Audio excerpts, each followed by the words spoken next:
Nah, teman-teman, saya mau membahas antara pebisnis dan sales. Nah, apa sih bedanya? Hari ini begitu banyak di medsos ya bertebaran iklan memulai bisnis tanpa modal. Ambil contoh deh, yang paling gampang bisnis properti tanpa modal. Judulnya boom, luar biasa. Ikut seminarnya, ikut trainingnya, bener nggak tanpa modal, ya kan? Wah, mungkin perlu dibedakan antara pebisnis dan sales di sini ya. Banyak orang yang menganggap mereka itu pebisnis tapi sebenarnya bukan pebisnis, tapi seorang sales. Kok bisa? Contoh nih, kalau ada judul workshop ya atau misal sekali lagi bisnis properti tanpa modal. Nah, coba teman-teman ikuti deh. Memang kalau kita mau main properti itu ya, kalau benar-benar kayak pebisnis artinya kita membangun perumahan, membangun gedung atau apapun itulah, tentu ada beberapa perizinan, beberapa persyaratan yang harus diurus. Izin HO, IMB, izin AMDAL. Pengurusan izin itu memang nggak butuh duit di awal. Anda bisa bangun properti, bangun perumahan tanpa perizinan di awal, tanpa duit beneran. Bisa. Nanti kan dibongkar Satpol PP, ya kan? Nah, hal seperti itu ya kalau diomong, lah terus kenapa orang-orang harus membuat judul seperti itu ya? Harus yang wow, menggelegar gitu. Ya sebenarnya kalau diomong dari sisi saya bilang NLP ya teman-teman, nanti saya kupas tersendiri tentang tema ini ya. Mereka hanya mau menimbulkan suatu rasa bahwa ini itu saya mengadakan seminar, kita mempunyai rasa yang sama, nasib yang sama, yaitu nggak punya duit.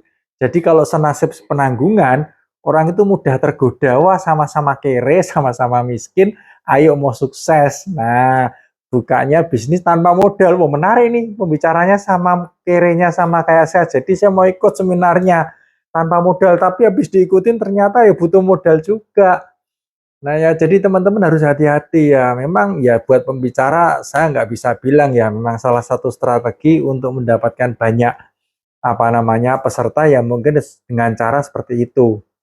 Tapi mungkin ada cara lagi yang lebih bisa diterima oleh para peserta ketika mereka sudah ikut seminar. Mungkin kita buat judul cara cepat menjual properti atau strategi bagaimana menjual properti dalam waktu 1 bulan laku 5 properti misalnya.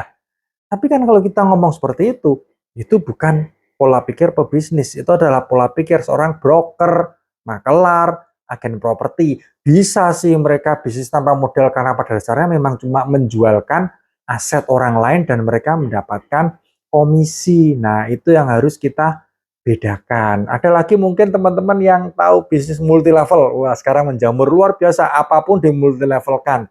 Ya, saya juga ikut beberapa. Menarik sekali teman-teman. Sejak zamannya Robert Kiyosaki, kalau teman-teman tahu ya, boleh dibilang tanda kutip bapak multi level dunia yang memberikan slogan kita tidak harus bekerja untuk uang, tapi uang harus bekerja untuk kita. Caranya gimana? Ya ikut bisnis multi level, ya toh. Kerja cerdas, kerja pintar. Wah, benarkah kerja cerdas? Apakah itu bisnis? Kalau orang tanya, bisnis Anda apa? Oh, saya bisnisnya multi level. Pertanyaan saya, Anda itu seorang leader, seorang agen, atau Anda pemilik multi levelnya?